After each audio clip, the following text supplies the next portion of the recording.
Botsy, this is your papa. Good evening. Let me adjust the camera real quick. Let me adjust this bad boy, yeah. Hold on, Papa's not sitting the right way, I think. I think I do it like that. Yeah, there you go. Boom, Papa. So, this is ending of day 10. So, I have gone 10 days since I last saw you. So, tomorrow, that is my halfway goal according to the original restraining order. So, you can see, look at, I got a haircut, a different type of faux hawk, a little bit of a greaser style one, and I shaved, and my face is getting thin. Look at my double chin's almost gone. Double chin. Double chin. Double chin. Double chin. So, what I do today, I worked a lot today. I was super excited about working today, man. I got this new fire in me. I want to save this company. I want to provide for your mom.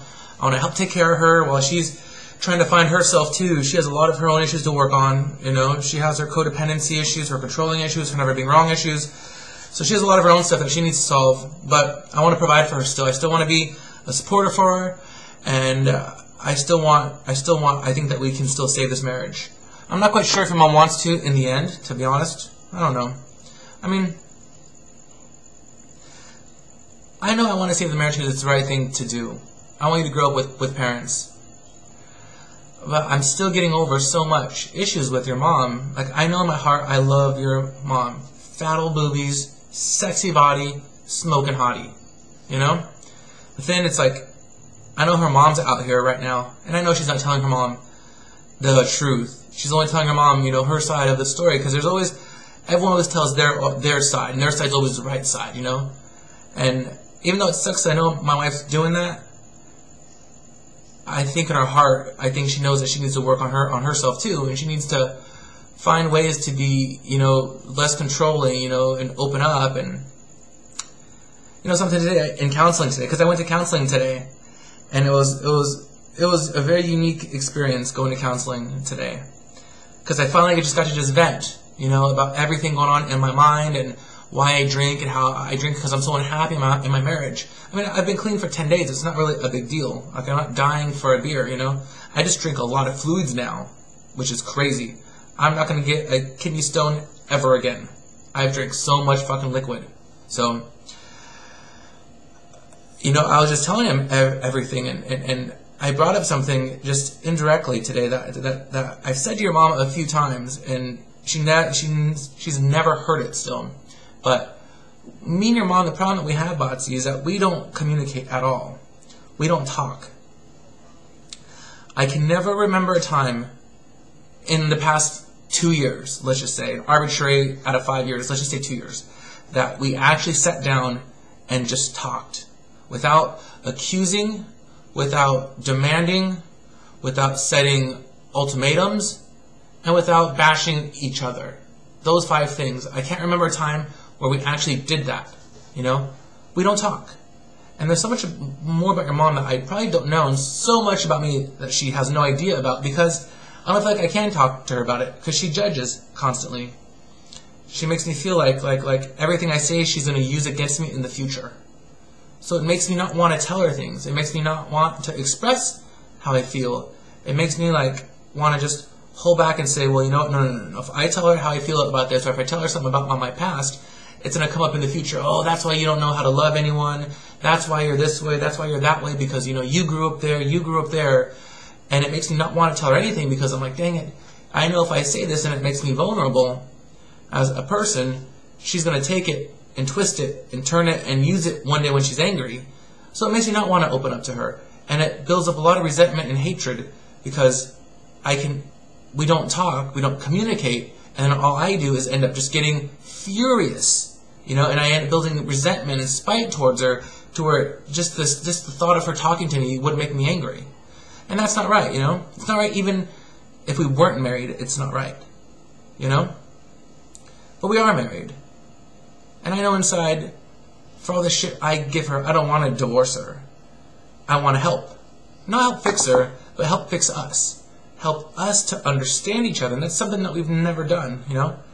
In counseling today, we talked about the same thing as the fact that we don't understand, since we don't communicate and talk to each other about who we are and our innermost desires, our innermost fears, our innermost wants and needs. We never talked about those things. It's hard for us to really know each other and say, this is who you are. All we've actually really been good at, Botsy, is just beating the shit out of each other. Verbally and physically, And I say it to you now because one day when you see this blog, I want you to know the truth, Me and your mom have done an awesome job at just beating each other up, verbally and physically. My side, your mom's side. That's the only thing that we've actually managed to do. Out of everything, we can't do anything right when it comes to each other, but we can just knock each other around. And I know it has a lot to do with control, about the way that, and I've learned this too. I married your mom knowing she was a certain way.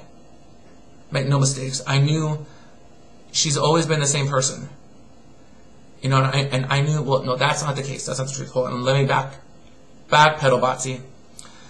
I knew who she was when I married her. She knew who I was when she married me. The problem that we have is that we both don't like who we married. We're attracted to each other, and for some reason we love each other, but we both don't like who the person is at their core.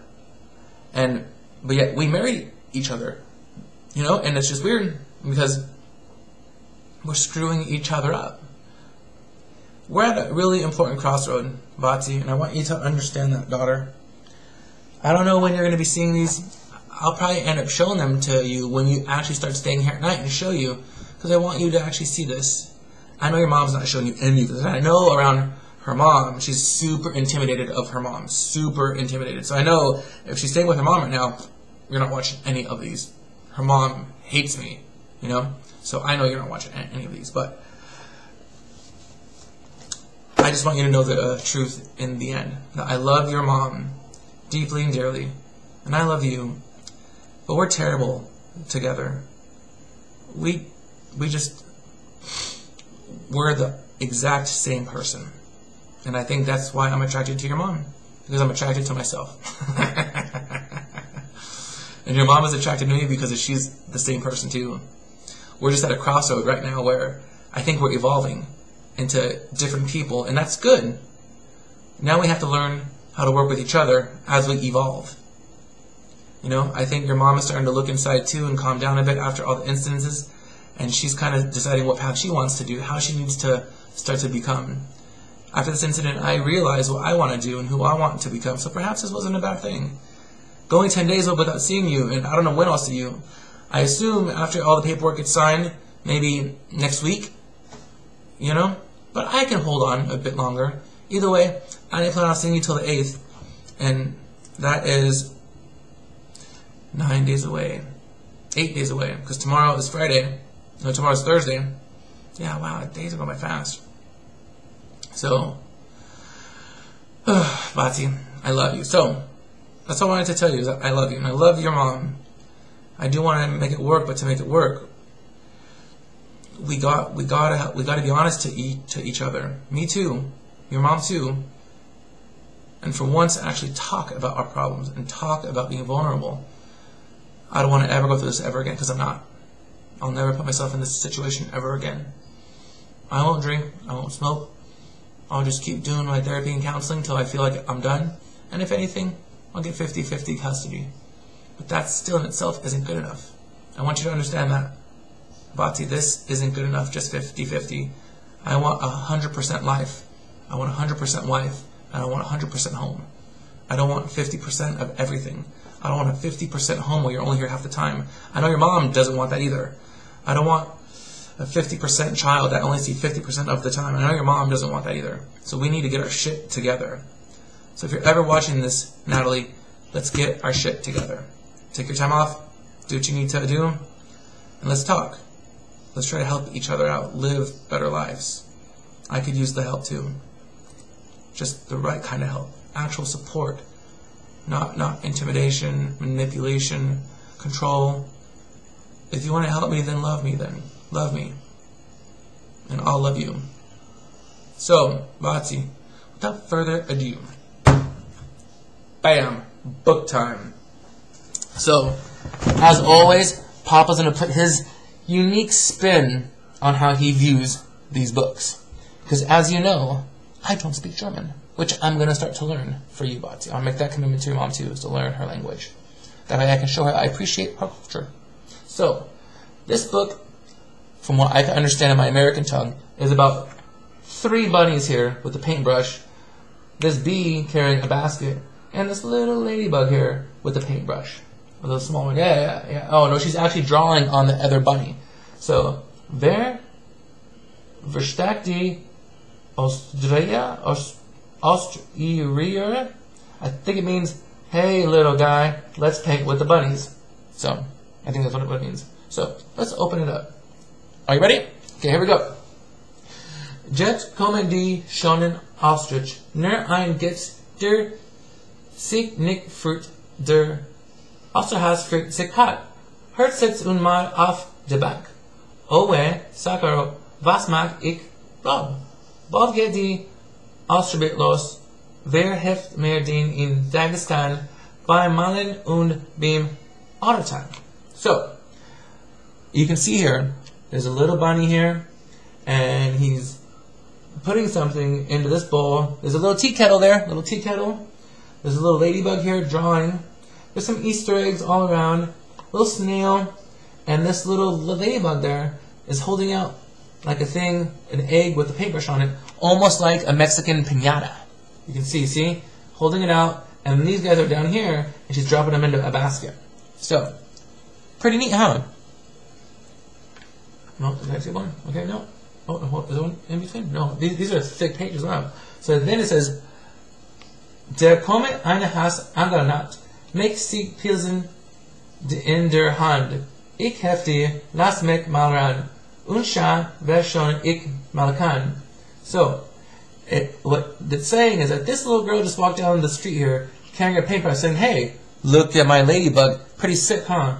This guy here is blowing into a tissue, and then, for some reason, this ladybug is, because he's sick, this one's giving him medication, and that one's where it comes out of. And then they're carrying this egg there. So, look at that. You can see a bee here, just relaxing on top of these little flowers.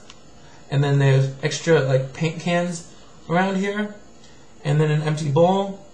And then, right here, you have, like, a little trash can thing there, too. So it's pretty neat.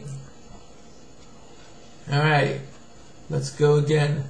So then you have the next one. Da komme der Zet has gelfen. Ich hel dir, der kannst vernafun. Nicht mir, ich hab de schonen ben und trag de Kobetzgan ali. So, you have, right here, you have the bunnies, the Easter bunnies here, the ladybugs with the eggs, the Easter bunny here, or the little bunny with the little scarf. The snail here is just chilling. And look at this ladybug there is playing with his shoe. Ooh, shoe. Shoe. And then they're putting the Easter eggs. Every page, though, someone's carrying a picture of another ladybug. See that? Another ladybug. Right on. Let's go to the next page. So, then you have Der Dirt has will ak was tun. Ik men dat Arba, du Kasrun, neem ik finde zum Versteck, sort of de Abersten Ecken. So, what that pretty much means is that these guys are like, hey, we're hanging out here, chilling, and then these guys come up, see how they're carrying this stuff? They're carrying all the Easter eggs to their front door, because this kid's about to go hide. So he's going to go hide first, they're going to hide out all of the eggs, and then they're going to repeat that process. This little bug here gets to pick who's next, though, because he's holding onto the paintbrush. See that? So, and then, once again, the piñata bug. See them? He's right here. He's holding up this string, holding onto an egg that has a paintbrush painted on it. And I think, see how that one's staring up? I think it's piñata time. But I could be wrong, though. I don't speak German. So, next you have der Osterhaus Lacht verschonen, Josette wer es mir gashid besser gan, komme her, ich brach aldre, Asrafa said irdabe. So what that translates to is that they're starting up a chain gang of cleaning the eggs and then giving them to the guy to paint, her to paint, and then they're putting it in the cart. So what they're saying is, hey, I'm going to give you the egg. I want you to hand it to me next. You're going to paint it, and then you're going to put it away. And this guy here is just pretty much hanging out, supervising everyone. See? It's nice. Everyone's doing their little part there. Look at flowers, flowers, flowers, paint jug, a bee, more flowers, rabbit, rabbit, ladybug, ladybug, frog. See? Then it says, Ostrag. Es it so wat der Flamgen assen sin beret, sie springen Bratwan has suhas und tilen es u. So, now you can see that they're waving goodbye because they came there to this little place here to help paint all the eggs, and now they're hopping, skipping like bunnies away. Surprisingly, the oldest one is the one being pushed in the cart, and the young one there is doing all the work. So, surprisingly, that's there. So, that was the book, Botsy. Bam! That's the book. So, I'm going to add that to your collection with the other book right there. And then we have this book, next book. To be honest, I'm going to read it tomorrow. It's hot. I'm sweating. Oh, this is a music book. Actually, I can't read this one because I need... Ooh, I should play the guitar. Oh, that's what I'll do, Botsy. So here's what we'll do. We'll skip this for now because this is a music book. So what I'll do is I'll learn these tonight, and then I'll play a song for you tomorrow in German. That'll be cool, huh? That's what we'll do tomorrow then. So I'll practice this tonight, tomorrow, and then we'll do it. So, that's it. That's all I have going on, honey. I'm going to cry a little bit tonight, thinking about you. I'm going to go to the DMV tomorrow. Dude, I'm going to get the DMV. I may go get the car fixed tomorrow, go to the DMV on the 1st, on Friday. So I can't wait to see you again. I love you. I miss you. And every day I miss you so much, Fatty. You're my bestest friend in the whole world. I can't wait to see you again, Fatty. I know I'll see you next week, and that is an encouraging thought for me. It gives me something to look forward to. I'm going to keep working on the company and keep trying to do my best to do everything I can to make sure that you're mine. You know, I don't care who doesn't like me or who likes me, whatever. All I know is I love you, you love me, and I want to be a family. So let's make it happen. Night, Botsy.